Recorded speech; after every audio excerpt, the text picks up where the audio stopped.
రెండోది ప్రైవేట్ హింస. ప్రైవేట్ హింస అంటే మన చిన్న అందరికి అర్థమయ్యే భాషలో చెప్పాలంటే, మన ఇంట్లో మన పిల్లలు మన మీద అలుగుతారు, అలిగి చేతిలో ఏది ఉంటే అది విసిరి కొడతారు. అది గ్లాసు కావచ్చు, కంచం కావచ్చు, ఏదైనా సరే, చేతిలో బొమ్మ కావచ్చు, గాజు బొమ్మ అయితే పగిలిపోతుంది కూడా.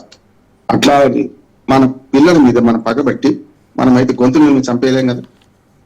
కానీ మన పిల్లల లాంటి వాళ్ళని వామపక్ష తీవ్రవాదమైన మత తీవ్రవాదమైన నేను ఖరాఖండిగా వ్యతిరేకిస్తాను. తీవ్రవాదం కరెక్ట్ కాదు, హింస కరెక్ట్ కాదు. ప్రజాస్వామ్యంలో కన్నుకు కన్ను, పన్నుకు పన్ను అది అది ఒక రకంగా చెప్పాలంటే సరైనది కాదు.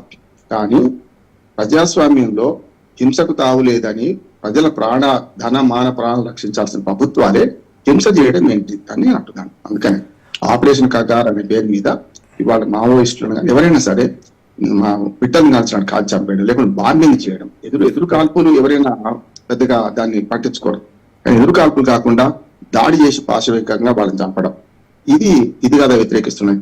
అందుకని శాంతి చర్చలు జరుపుదు అని చెప్పిన కాంగ్రెస్ ప్రభుత్వం కానీ వాళ్ళు గతంలో వీళ్ళు చేసింది ఏంటి? కాంగ్రెస్ గతంలో మావోయిస్టులను చంపలేదా? పీపుల్స్ వాళ్ళని చంపలేదా? అందుకనే కేంద్రంలో రెండు పార్టీలు అధికారంలో ఉన్నాయి ఇప్పటిదాకా. సరే, జనతా పార్టీ కూడా అందులో భాగమే కనుక నేను అంటున్నానంటే అయితే కాంగ్రెస్ లేకుంటే బీజేపీ కదా. వాజ్పేయి గారి హయాంలో కానీ ఇప్పుడు కానీ 11 ఏళ్ళుగా జరుగుతున్న దాన్ని ఒక ప్లాన్ పెట్టుకొని మొత్తం ఆపరేషన్ కాగానంటే అంతిమ యుద్ధం చేస్తామంటే సాధ్యం కాదు అంటున్నాను. భావజాలాన్ని ఎవరు చంపలేరు, కానీ భావజాలంలో పొరపాట్లను మనం సాధించవచ్చు. తుపాకీ కొట్టడం ద్వారా అధికారాన్ని స్వీకరిస్తాం అనే దుర్మార్గమైన ఆలోచన కరెక్ట్ కాదు. స్పష్టంగా వాళ్ళు నేను పూర్తిగా వ్యతిరేకిస్తున్నా. రామ్మోహన్ గారు వాళ్ళు అంటున్నారు, అంటే అమిత్ షా అంటున్నాడు మావోయిస్టుల చేతిలో ప్రాణాలు కోల్పోయిన వారికి ఏం సమాధానం చెప్తారంటున్నాడు.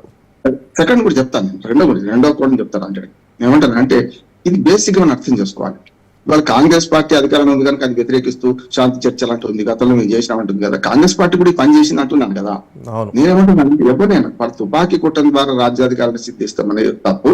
అమాయక గిరిజనులు కూడా యూనిఫార్మర్ల పేరు మీద చంపేస్తున్నారు, వాళ్ళు చాలా దుర్మార్గం అంటున్నాను, కాదంటలేదు. కానీ దీనికి పరిష్కారం అక్కడ లేదు కదా.